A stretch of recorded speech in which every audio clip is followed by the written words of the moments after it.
திரு உதயநிதி அவர்களுக்கு என்னுடைய பிறந்தநாள் வாழ்த்துக்களை தெரிவித்துக் கொள்கிறேன். ஆனால்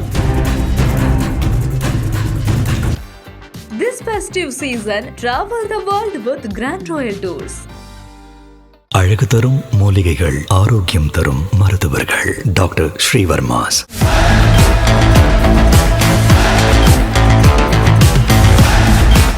தமிழக வெற்றிக் கழகம் தமிழக அரசியலில் மைய புள்ளியில் வந்து நின்றிருக்கிறது. தவிர்க்க முடியாத ஒரு அரசியல் சக்தியாக எழுச்சி பெற்று வருகிறது என்று நான் பார்க்கிறேன். திமுகவும் அதிமுகவும் ஒன்றுக்குள் ஒன்றாக இருந்து இரண்டு பேருக்கும் வித்தியாசம் இல்லாமல் இப்போது போய்கொண்டிருக்கிறது என்ற ஒரு வார்த்தையை சொன்னார் அல்லவா? இதுதான் அந்த வார்த்தைக்கு அர்த்தம்.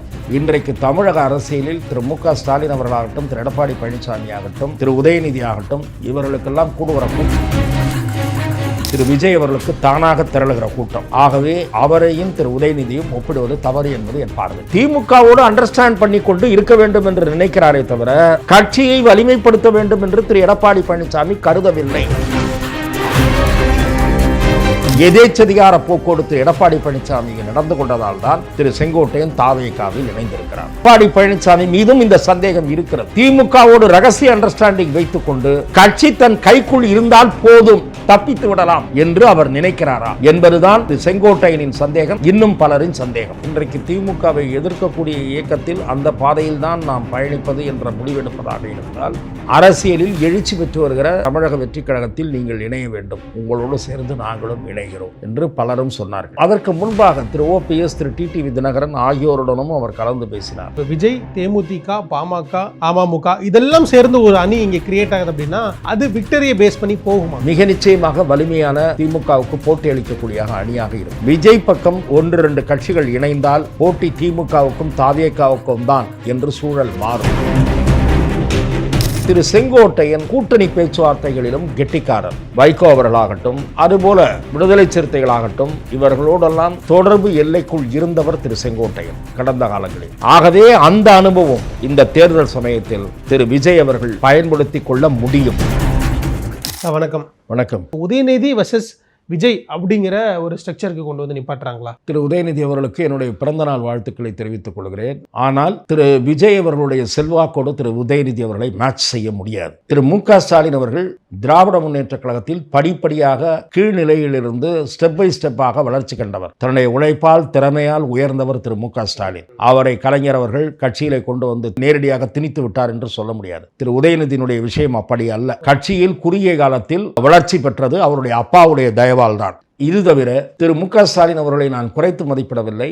இன்றைக்கு தமிழக அரசியலில் திரு மு.க. ஸ்டாலின் அவர்களாகட்டும், திரு எடப்பாடி பழனிசாமி ஆகட்டும், திரு உதயநிதி ஆகட்டும், இவர்களுக்கெல்லாம் கூடுகிற கூட்டம் 200 ரூபாய் 300 ரூபாய் கொடுத்து கூட்டப்படுகிற கூட்டம். திரு விஜய் அவர்களுக்கு தானாக திரளுகிற கூட்டம். ஆகவே அவரையும் திரு உதயநிதியும் ஒப்பிடுவது தவறு என்பது என் பார்வை. திராவிட முன்னேற்ற கழகத்தில் வருகிற தேர்தலில் திரு உதயநிதி தயவால் ஒரு 40 பேர் சீட்டு பெறுவார்கள், 40-50 பேர் அவருடைய தயவால் சீட்டு பெறுவார்கள். இளைஞரணி கோட்டா என்கிற அளவுக்கு கிடைக்கும் என்பதற்காக இளைஞரணியைச் சேர்ந்தவர்களும் சரி, முதியவர்களும் சரி திரு உதயநிதியை துதிபாடுகிறார்கள். ஏன் திரு துரைமுருகன் அவர்களே ராஜேந்திர சோழன் என்று பேச வேண்டிய கட்டாயத்தில் அவர் இருக்கிறார். பேசி தன்னுடைய பையனுக்கு பதவி வாங்க வேண்டிய நிலைமையில் இருக்கிறார்.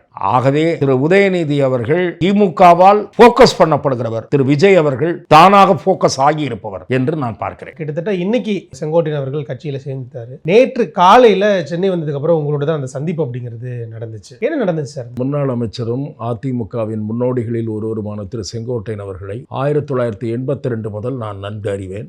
அவருடைய அரசியலில் ஏற்றங்கள் இறக்கங்கள் பல முறை நிகழ்ந்திருக்கின்றன.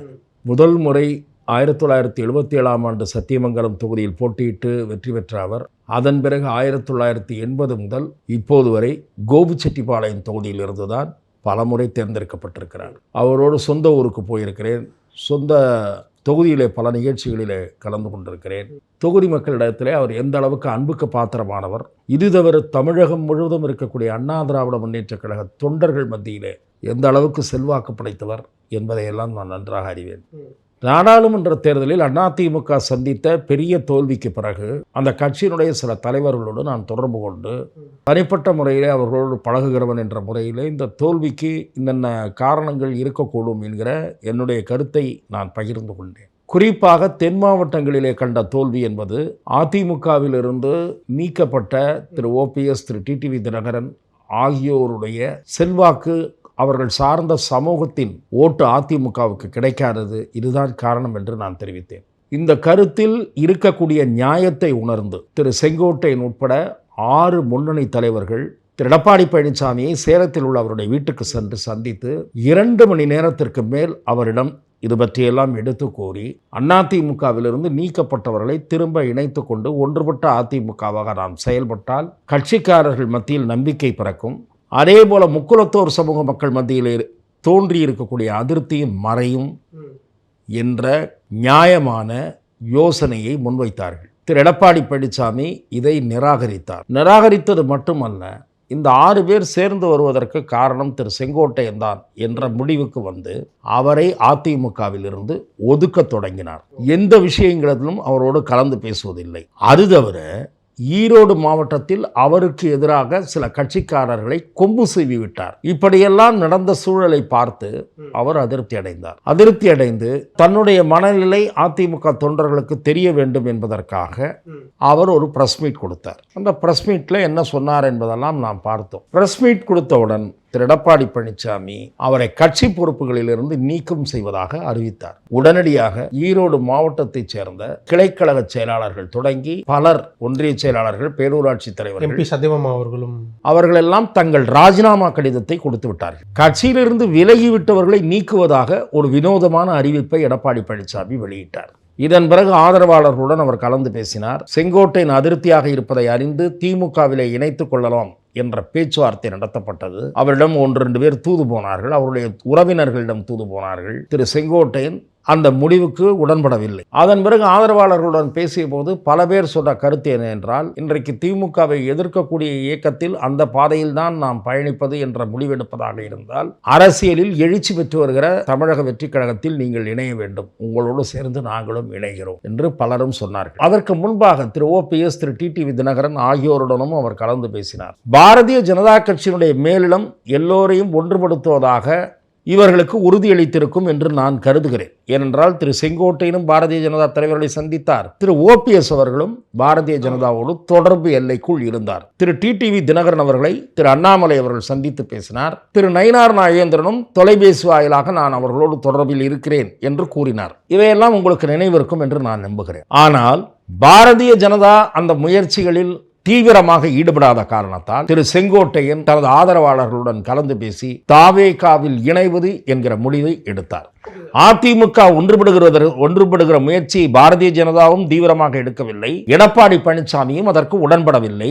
எதேச்சதிகார போக்கோடு திரு எடப்பாடி பழனிசாமி நடந்து கொண்டதால் தான் திரு செங்கோட்டையன் தாவேகாவில் இணைந்திருக்கிறார். தாவேகாவில் பழுத்த அரசியல் அனுபவம் மிக்க ஒருவர் சேருகிறார் என்பது தாவேகா நிர்வாகிகள் மத்தியிலும் மகிழ்ச்சி ஏற்படுத்தியது, செங்கோட்டையன் ஆதரவாளர்கள் மத்தியிலும் மகிழ்ச்சியை ஏற்படுத்தியது. குறிப்பாகவும் சிறப்பாகவும் திரு விஜய் அவர்கள் அவரை இருகரம் நீட்டி வரவேற்கிறார். இது தவிர உங்களுக்கு ஒரு செய்தியை சொல்லுகிறேன். நான் கேள்விப்பட்டது, அதிகாரபூர்வமாக இணைவதற்கு முன் திரு செங்கோட்டையன் அவர்கள் திரு விஜய் அவர்களுடன் பேச்சு நடத்தி இருக்கிறார். தன்னுடைய விருப்பம், தாவேகாவினுடைய திட்டம், தனக்கு இருக்கக்கூடிய சில சந்தேகங்கள் இவற்றையெல்லாம் பேசி முடித்து தன்னுடைய ஆதரவாளர்களோடு வந்து இணைவதாக தெரிவித்து உண்மையிலேயே அவர் ஒரு பெரிய நிகழ்ச்சியை நடத்த வேண்டும் என்றுதான் விரும்பினார். குறைந்தபட்சம் 2000 பேருடன் இணைவது, அதன் பிறகு ஈரோடு மாவட்டத்தில் நிகழ்ச்சியை நடத்துவது, இதுதான் அவரது திட்டம். நான் பேசி தெரிந்து கொண்ட செய்தியும் அதுதான். ஆனால் 2000 பேரை அழைத்து நடத்துவதாக இருந்தால் ஒரு பெரிய ஹாலை பிடிக்க வேண்டும், அதற்கு போலீஸ் அனுமதி பெற வேண்டும், மீண்டும் தாமதம் என்பது ஏற்படும். ஆகவே இன்றைக்கு குறிப்பிட்ட சில நிர்வாகிகள், பழைய நிர்வாகிகளோடு அவர் போய் இணைந்திருக்கிறார். அவருக்கு மிக முக்கிய பொறுப்பு என்ற மாலை அளிக்கப்படும் என்று நான் கேள்விப்படுகிறேன். விஜய் அவர்கள் அவரை குறித்து ஒரு வீடியோ பதிவு வெளியிட்டு அவருக்கு எவ்வளவு முக்கியத்துவம் தான் அளிக்கிறேன் என்பதை அந்த பதிவின் மூலம் வெளிப்படுத்தி இருக்கிறார். புரியுது சார். இப்ப செங்கோட்டையன் அவர்கள் இங்க தாவேகால வந்து இணைஞ்சிட்டாரு. இது தாவேகாவுக்கு என்னென்ன மாதிரியான பிளஸ் பாயிண்ட்ஸ்லாம் இருக்கும் சார்? அரசியல் ரீதியாக ஒரு அனுபவம் மிக்கவர் திரு விஜய் பக்கம் இருப்பது அவருக்கு நல்லது. திரு செங்கோட்டையன் அவர்கள் பலரும் அறிந்த செய்தி என்ன என்றால், தேர்தல் பிரச்சார திட்டமிடல் அந்த பயணத்தை சிறப்பாக திட்டமிடுவார். தமிழ்நாட்டின் ஒவ்வொரு நகரத்திலும் ஒவ்வொரு பேரூராட்சியிலும் எங்கே நின்று பேச முடியும் என்பதை நன்கு அறிந்தவர் திரு செங்கோட்டையன் என்பதுதான் பல பத்திரிகையாளர்கள் அறிந்த செய்தி. சிலருக்கு மட்டும்தான் இன்னொரு செய்தியும் தெரியும். திரு செங்கோட்டையன் கூட்டணி பேச்சுவார்த்தைகளிலும் கெட்டிக்காரர். தேசிய முற்போக்கு திராவிட கழகத்துடன் அதிமுக 2011 கூட்டணி வைத்தபோது செல்வி ஜெயலலிதா அவர்களின் நம்பிக்கைக்குரிய தூதர்களாக செயல்பட்டவர்கள் 2 பேர். ஏனென்றால் அந்த சம்பந்தமாக சில செய்திகளை செல்வி ஜெயலலிதா அவர்கள் திரு சோ அவர்களுக்கு சொல்லி அனுப்புவார்.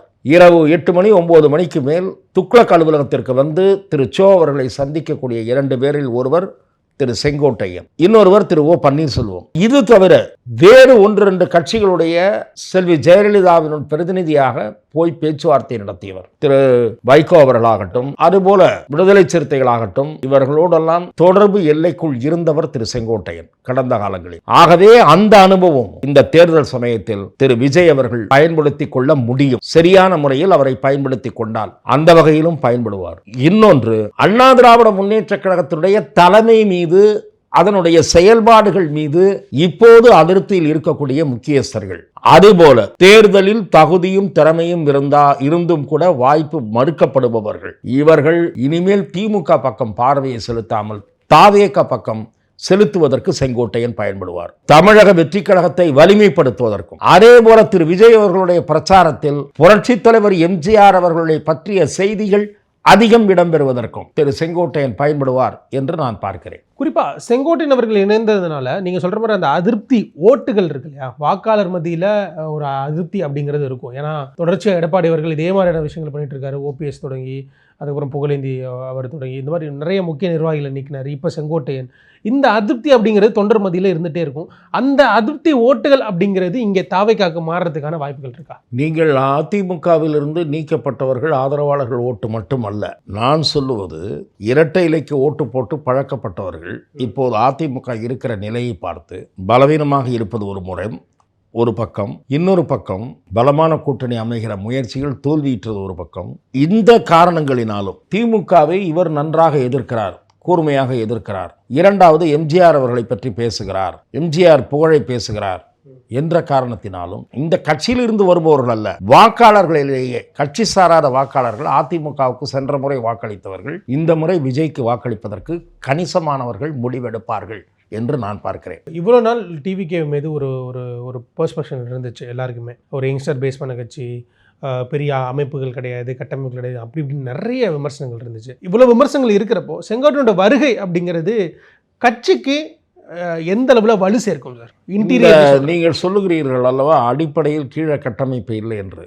அதை போய் ஓவர்லுக் செய்வதற்கு, இதை போய் மேற்பார்வையிட்டு பார்ப்பதற்கும், அதை சரி செய்வதற்கும், அதில் இருக்கக்கூடிய குறைகளை சரி செய்வதற்கும் செங்கோட்டையன் பயன்படுவார். ஏனென்றால் அமைப்பு ரீதியாக கிளைகளை உருவாக்கியவர். 1972 மாவட்ட எம்ஜிஆர் மன்ற செயலாளர் என்பது அவர் முதலில் குறுகிய காலத்தில் பெற்ற பொறுப்பு. அதன் பிறகு மாவட்ட செயலாளராகவும் இருந்தார். ஆகவே பூத் அளவில் கட்சியை பலப்படுத்துவது எப்படி, எத்தனை பேர் தேவை, ஒரு கிளைக்கழகம் என்றால் அதில் எத்தனை பேர் இருக்க வேண்டும், தகுதியானவர்கள் பொறுப்புகளை பெற வேண்டும், எப்படி வலிமைப்படுத்த வேண்டும், வாக்காளர்களை எப்படி கொண்டு வர வேண்டும், இந்த பயிற்சிகளை அளிப்பதற்கு கூட திரு செங்கோட்டையன் பயன்படுவார் என்பது என் பார்வை. தாவைக்காவுடைய 2026 தேர்தல் அப்படிங்கிறது இனிமேல் எப்படி மூவ் ஆகும், தேர்தல் நோக்கிய பணிகள்? ஏன்னா செங்கோட்டையன் வர ஆரம்பிச்சிருக்காரு, நீங்கள் சொல்கிற மாதிரி இன்னும் நிறைய முக்கியஸ்தர்கள் வருவாங்கன்னு பார்க்க முடியுது. புதுச்சேரியினுடைய முன்னாள் பிஜேபியினுடைய தலைவர் அவர்கள் வந்து இணைஞ்சிருக்காங்க, சத்யபாமா எம்பி அவர்கள் இணைஞ்சிருக்காங்க, செங்கோட்டையன் ஆதரவாளர் இப்படி ஒரு மல்டிபிள் ப்ரொஜெக்ஷன்ஸ் வந்து இருந்துகிட்டே இருக்கு இல்லையா சார்?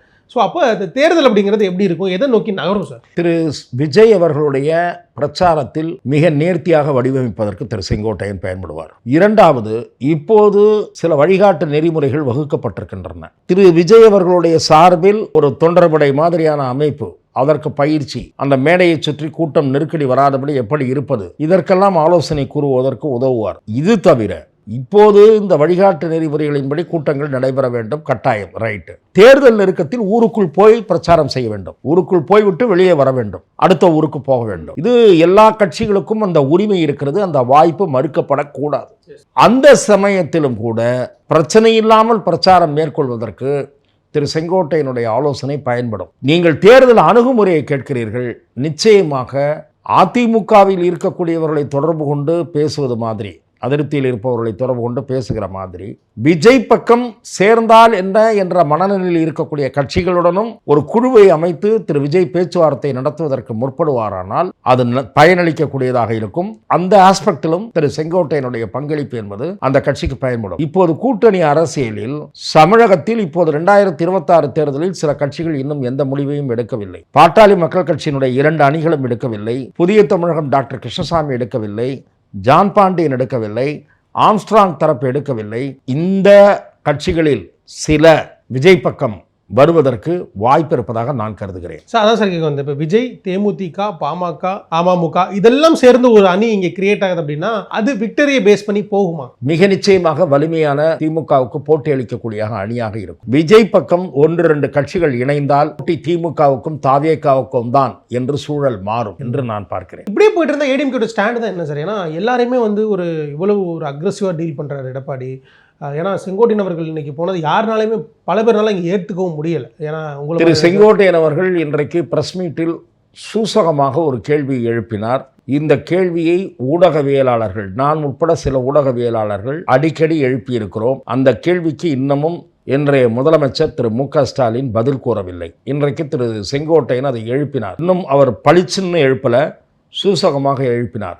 என்ன கேள்வி என்றால், அதிமுகவினுடைய ஆட்சி, குறிப்பாக திரு எடப்பாடி பழனிசாமி தலைமையிலான ஆட்சி, செல்வி ஜெயலலிதாவின் மறைவுக்கு பிறகு நடைபெற்ற ஆட்சி, அந்த ஆட்சி குறித்து மேதகு ஆளுநரிடம் திரு மு.க. ஸ்டாலின் சில ஊழல் குற்றச்சாட்டுக்களை கொண்டு போய் கொடுத்து விட்டு வந்தார்.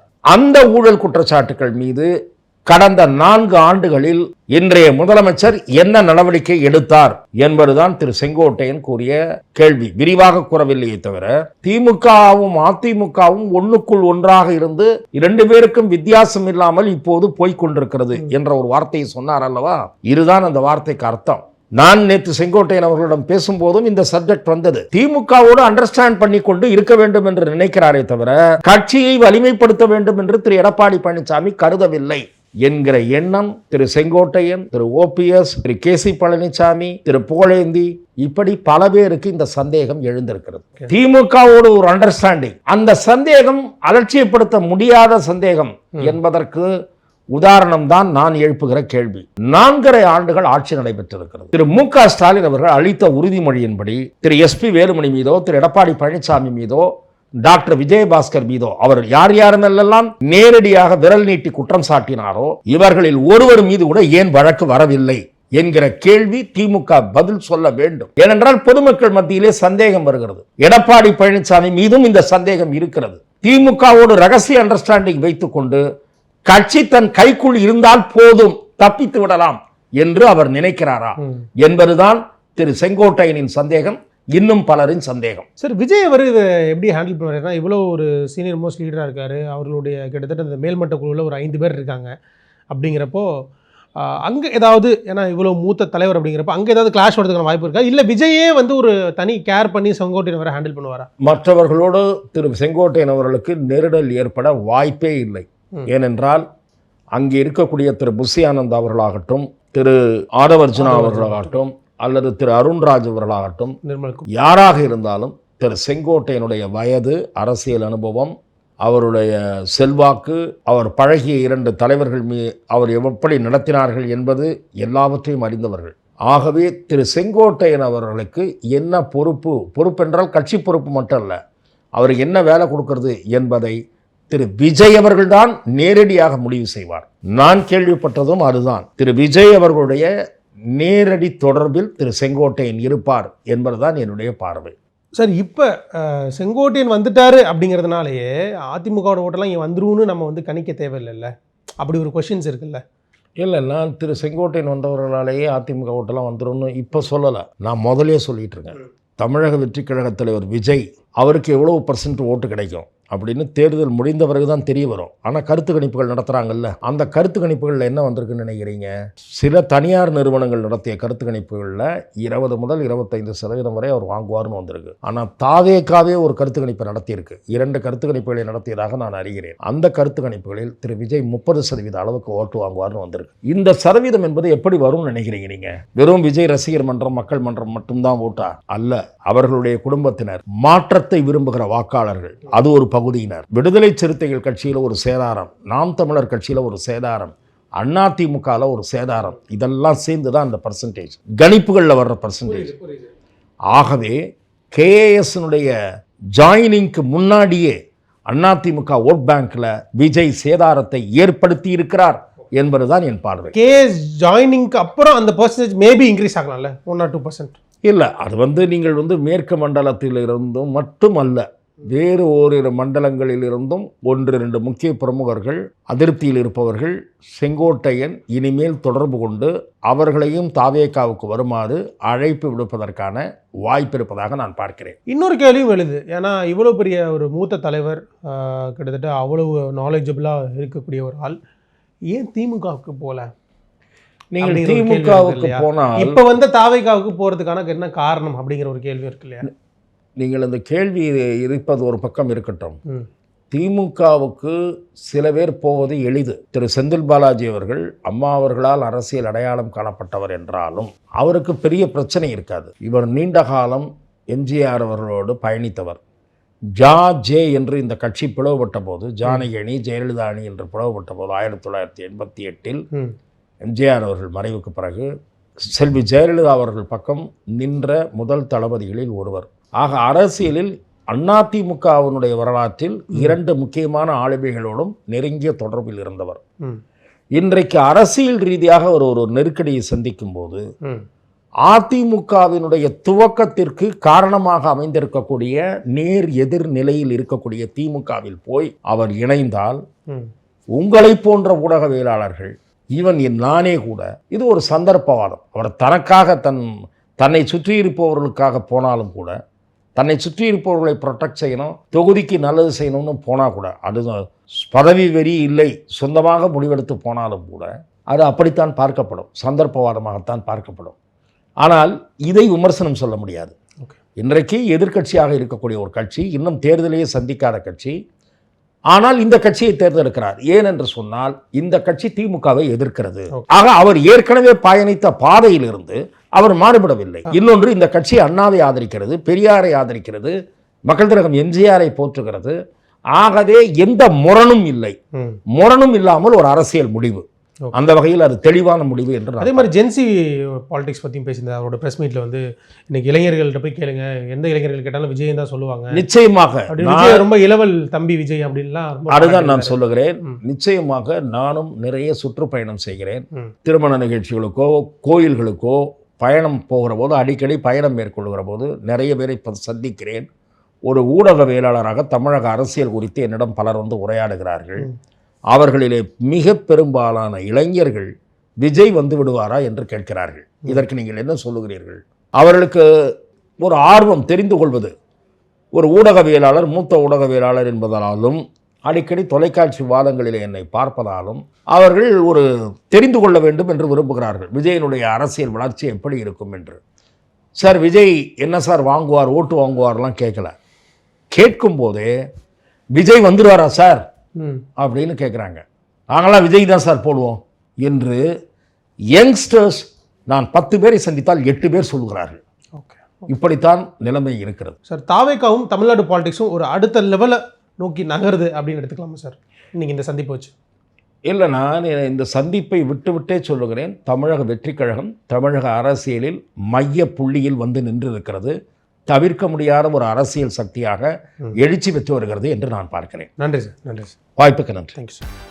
This festive season, travel the world with Grand Royal Tours. அழகு தரும் மூலிகைகள், ஆரோக்கியம் தரும் மருத்துவர்கள். டாக்டர் ஸ்ரீவர்மாஸ்.